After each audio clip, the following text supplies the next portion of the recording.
전능하사 천지를 만드신 하나님 아버지를 내가 믿사오며 그 외아들 우리 주 예수 그리스도를 믿사오니 이는 성령으로 잉태하사 동정녀 마리아에게 나시고 본디오 빌라도에게 고난을 받으사 십자가에 못 박혀 죽으시고 장사한 지 사흘 만에 죽은 자 가운데서 다시 살아나시며 하늘에 오르사 전능하신 하나님 우편에 앉아 계시다가 저리로서 산자와 죽은 자를 심판하러 오시리라. 성령을 믿사오며 거룩한 공예와 성도가 서로 교통하는 것과 죄를 사하여 주시는 것과 몸이 다시 사는 것과 영원히 사는 것을 믿사옵나이다. 아멘.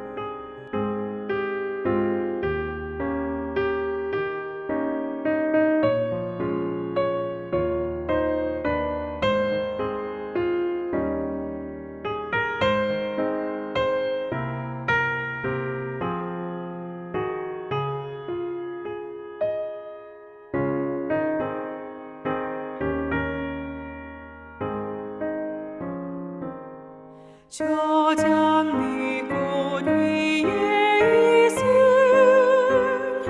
아직 맺혀 있는 그때에 귀에 흐르는 소리 들리니 주 음성 분명하다. 주님 나와 동행을 하면서 나를 친구 삼으셨네. 우리 서로 받은 그 기쁨은 알 사람이 없도다. 그 정한 주의 음성 우는 새도 잠잠케 한다. 내게 들리던 주의 음성이 늘 위에 쟁쟁하다. 주님 나와 동행을 하면서 나를 친구 삼으셨네. 우리 서로 받은 그 기쁨은 알 사람이 없도다.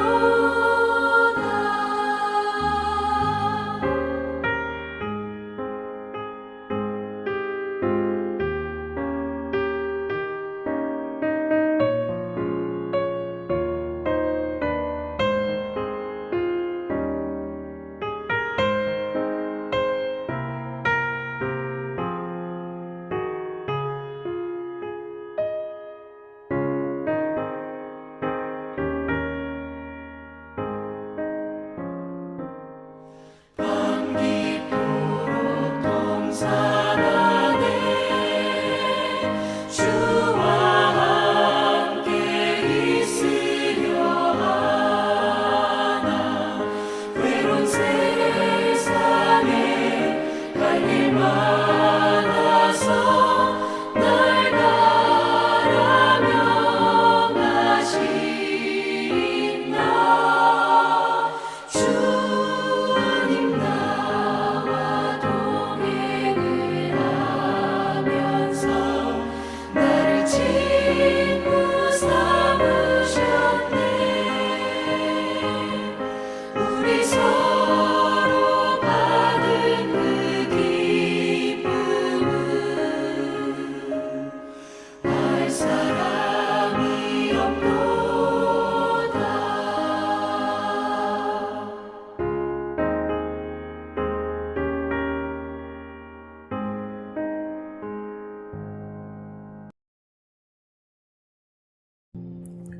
그들은 곡식을 나귀에 싣고 거기를 떠났다.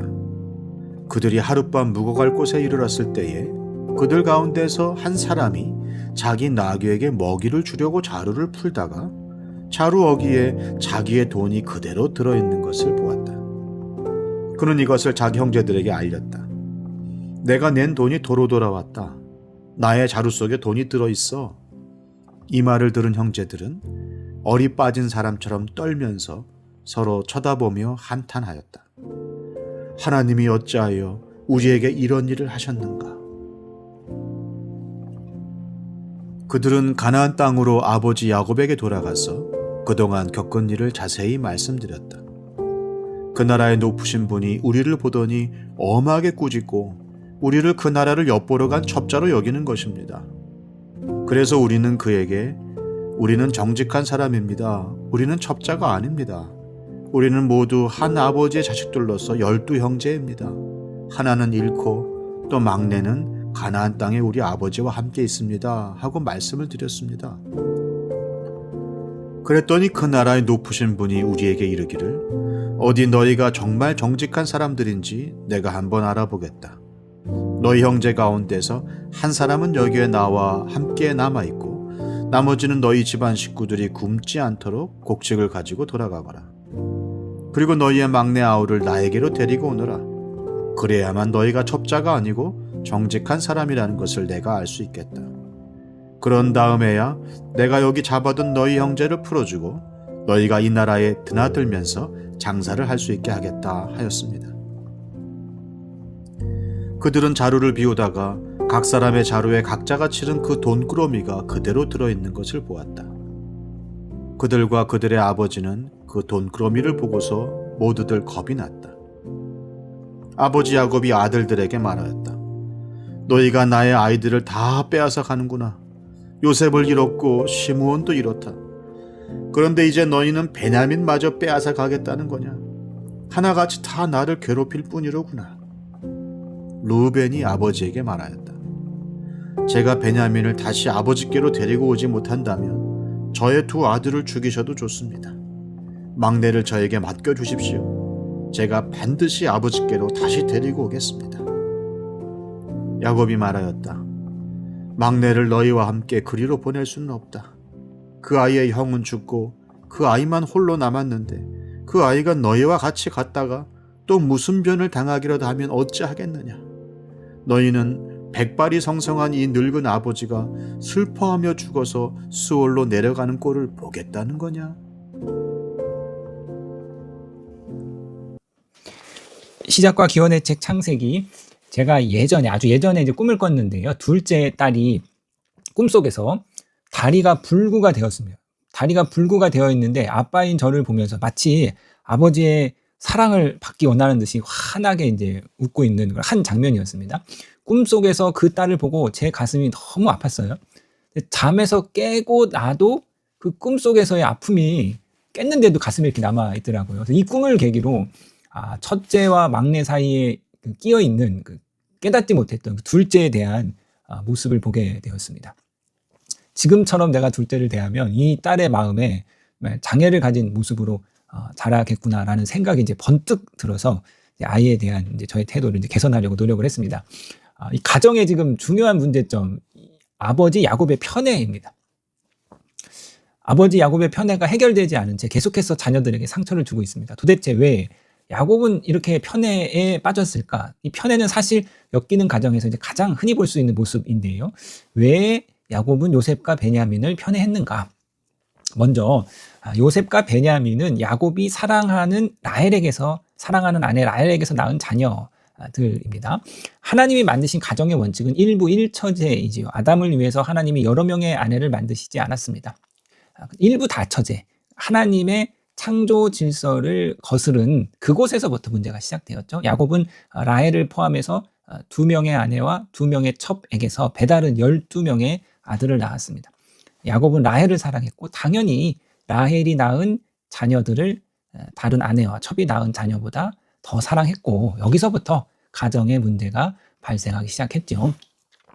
야곱이 요셉과 베냐민을 편애하는 두 번째 이유는 가족 문제의 세대 전수입니다. 이 가족 문제의 세대 전수란 가정의 문제가 세대를 걸쳐서 반복되는 현상입니다.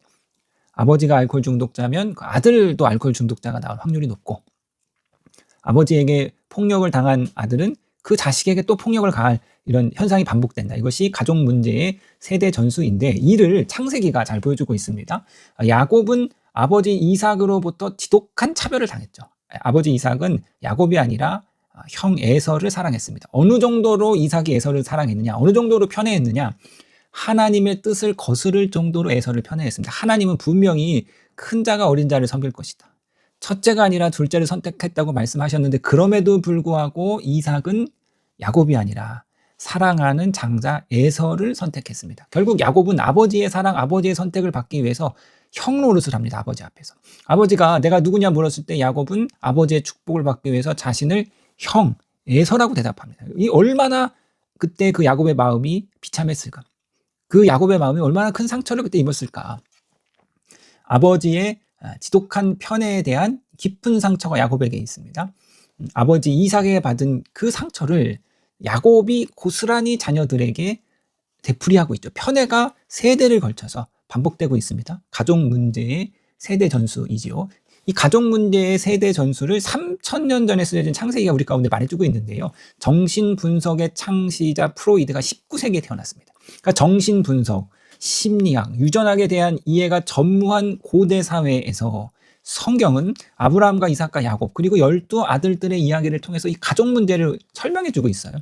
아브라함이 아내 사라를 누이라고 속이는데 이 짓을 똑같이 이삭이 반복하죠. 그러니까 창세기가 분명하게 세대를 통해 반복되는 이 가족 문제를 독자들에게 말해주고 있습니다. 자, 가족 문제의 세대 전수는 왜 발생하는가? 그토록 미워하고 그토록 고통당했던 문제를 왜 내가 또 똑같이 고스란히 반복하고 있는가? 두 가지로 살펴볼 수 있습니다. 첫째는 가족으로의 회귀, 익숙함으로 회귀입니다. 우리는 모두 자신이 성당한 가족으로 회귀하려 하는데요. 설령 그 가족이 비참하고 외롭고 불안했을지라도 그곳은 우리에게 너무나 익숙한 곳이기 때문에 가족으로 회귀한다는 거예요. 우리는 본능적으로 익숙하고 친숙한 것에 끌리는데 어린 시절의 가정만큼 익숙한 것이 없죠. 그래서 자꾸 어린 시절의 가정으로 회귀하려 합니다. 자, 어린 시절의 고통을 반복한다. 이것이 이제 프로이드 정신 분석의 핵심 전제입니다. 내가 그토록 증오하고 그토록 미워하던 아버지의 모습을 똑같이 되풀이하고 있는 것을 깨달았을 때 막 소스라치게 놀라는 거죠. 자, 한 여성에게 소위 엄친아가 이제 관심을 보였습니다. 이 남자는 대기업 정규직이고 집안 배경도 좋고 외모도 좋고 성격도 좋아요. 주변 친구들이 막 호박이 제 발로 굴러왔다. 얼마나 좋겠느냐면 부러워하고 샘을 냅니다. 그런데 막상 당사자인 그녀는 남자가 자신에게 다가와서 친절을 베풀어도 경계심이 생기고 함께 데이트를 하면 마음이 편치가 않습니다. 혹시나 내 단점이 드러나서 상대방을 실망시키지 어떡하지? 라는 이제 불안하고 긴장이 늘 생기게 되죠. 여성이 가진 이 불안과 긴장은 자연스럽게 남성에게 전달이 됐고 남자는 이 여성의 경직된 태도, 친밀하게 어렵게 만드는 여러 방어적인 모습을 보면서 저 여자가 나한테 별 관심이 없구나 라는 생각을 하게 되었고 결국은 점차 거리가 멀어지게 되었습니다. 떠나가는 남자를 보면서 여성은 아쉬운 마음이 들었지만 한편으로는 다행이다. 좋은 사람인 거는 알지만 마음이 편하지 않으니까 더 이상 이제 교제를 진행할 수 없었던 것이죠. 자, 얼마 후에 이 여성에게 또 다른 남자가 다가왔는데 이번에는 외모, 성격, 능력 모두 함량 미달이었습니다. 주변 사람들이 다 말렸어요. 그런 남자랑 교제하면 안 된다고. 그런데 이 여성의 반응은 앞선 남자와 만날 때는 사뭇 달라졌는데 이 새로운 남자는 여자를 대하는 태도도 거칠고 앞날에 대한 비전도 막막하고 그렇지만 근데 낯설지가 않아요. 함께 있으면 예전의 남자친구와 같이 불편하지 않아. 긴장이 안 돼. 그냥 편해. 남자가 가진 익숙함과 편안함에 이끌려서 어느새 결혼을 약속한 사이가 되었습니다. 여성이 이렇게 말하는데 우리 집에 있는 남자들과 비슷하다. 그 여성에는 그 가정에는 폭력을 행사하던 아버지와 알코올 중독자인 오빠가 있는 집안에서 자랐습니다. 새롭게 만난 남자가 주는 편안함은 그녀의 무의식 속에 자리 잡은 아빠와 오빠의 모습에 익숙했기 때문이지요. 그러니까 좋은 조건의 남자들은 다 걷어차고 어디서 엉뚱한 남자와 결혼하는 거예요. 익숙한 남자와 결혼하는 거죠. 그러니까 우리가 좋은 것을 선택하는 것이 아니라 익숙한 것을 선택한다. 자, 가족 문제의 세대 전수가 발생하는 두 번째 원인은 이제 앞선 것과 전혀 이제 반대의 메커니즘인데요. 보상 심리입니다. 오빠와 연년생인 여동생이 있었습니다. 과거 옛날인데 그 시절 어느 집안의 남아 선호 사상과 다르게 이 집안의 어머니는 여동생만 배려한 거예요. 딸은 그 가족의 그 공주였습니다. 아들은 뭐 학원 한번 제대로 안 보내줬는데 이 딸은 피아노, 미술, 예체능, 뭐 과외. 아들이 성적이 안 나서 재수한다니까 무슨 재수냐. 그냥 가라. 딸이 성적이 안 나서 원하는 대학교 못 가니까 야 젊어서 1년은 시간도 아니야. 막 재수하고 밀어주고 이랬다는 거예요. 아들은 자신이 좋은 아이도 아닐 텐데 그 어머니의 태도를 이해할 수 없었고 그래서 결혼을 빨리 해가지고 그 어머니로부터 이제 벗어나려고 했습니다. 근데 이제 큰 사건이 결혼 후에 발생한 거죠. 자, 결혼한 지 몇 년 뒤에 아들이 집을 장만했는데 집값의 절반을 어머니가 빌려주고 나머지는 은행 대출을 받았습니다. 어머니께서 어디까지나 빌려주는 거니까 나중에 갚아야 한다는 당부가 있었지만 젊은 나이에 집을 마련한 아들은 뿌듯했고 이 아내에게 남편으로서의 체면이 서는 것 같았습니다. 근데 이 행복이 오래가지 않았어요. 자, 여동생이 이제 혼기가 차서 상견례를 하고 결혼 날짜가 잡혔습니다. 일사천리죠. 하루는 어머니가 아들 내외를 집으로 불러서 자, 이 자리에서 아들이 어머니로부터 청청병력과 같은 소리를 듣는데 여동생이 흔치 않은 의사신랑을 얻게 되었으니 혼수로 집을 장만해 주려고 하는데 전에 빌려준 돈을 갚으라. 말이 갚으라는 것이지 아들 형편에 지금 그 돈이 없잖아요. 산 집을 되파는 수밖에 없는 거죠. 결국 어머니가 딸에게 집을 사주기 위해서 이제 아들의 집을 처분할 것을 요구한 상황이 되었습니다. 이렇게 되니까 이 아들의 아내가 이 집안은 정말 이상한 집안이다. 그동안 참았던 서름을 쏟아냈고 아들 또한 애써 잊으려 했던 어린 시절부터의 받았던 그 차별의 상처가 팍 솟구쳐 오른 것이죠. 어머니는 왜 딸만 편애했던 것일까? 어머니의 원가족을 봐야 되는 어머니는 여러 형제들 중에서 딸로 태어났습니다. 딸로서 부모로부터 대접을 받지 못했어요. 남자 형제들에게 치였습니다. 남자 형제들은 다 대학 보내줬는데 딸인 자신만 대학 가지 못하고 직장 다니면서 남자 형제들 뒷바라지. 이 과정에서 쌓인 어머니의 그 상처, 억울함, 그거를 보상받으려는 심리가 딸을 애지중지하는 모습으로 나타냈고 어머니는 딸을 자신과 동일시하면서 딸에게 온갖 사랑을 쏟아 부으면서 자신의 상처를 풀고 있었습니다. 자, 이것이 우리의 가정입니다. 이것이 야곱의 가정입니다. 자, 사랑하는 성도님 여러분, 창세기가 가족의 문제를 이야기하고 있고 창세기가 우리 가운데 가족의 문제가 세대를 통해서 전수됨을 이야기하고 있습니다. 정말 놀랍고 정말 두려운 사실은 저와 여러분의 자녀가 지금 우리의 가정으로 회귀한다는 거예요. 나중에 이 자녀들이 독립해서 각자의 가정을 만들 터인데 그들이 만들 가정이 지금의 우리 자녀가 있는 그 가정을 만들어 간다는 거죠.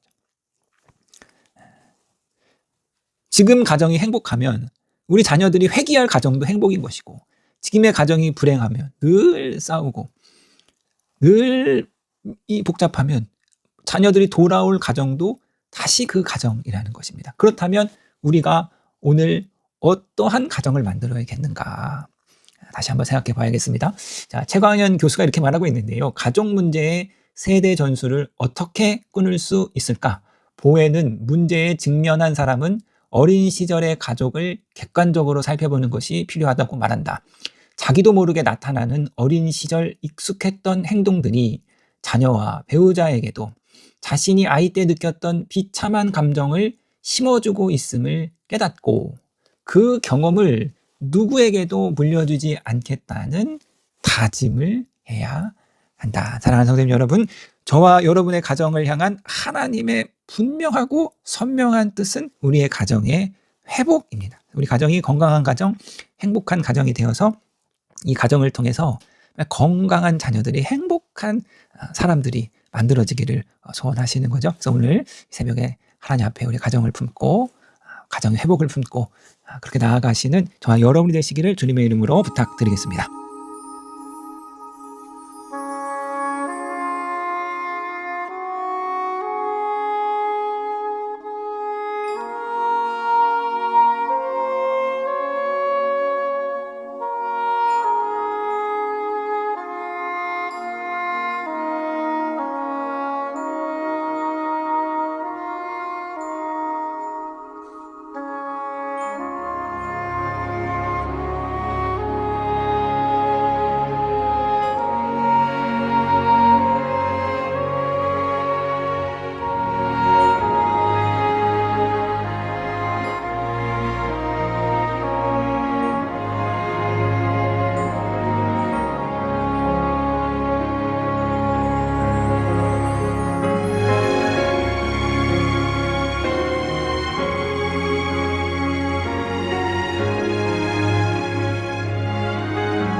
이름이 거룩히 여김을 받으시오며 나라에 임하옵시며 뜻이 하늘에서 이룬 것 같이 땅에서도 이루어지이다.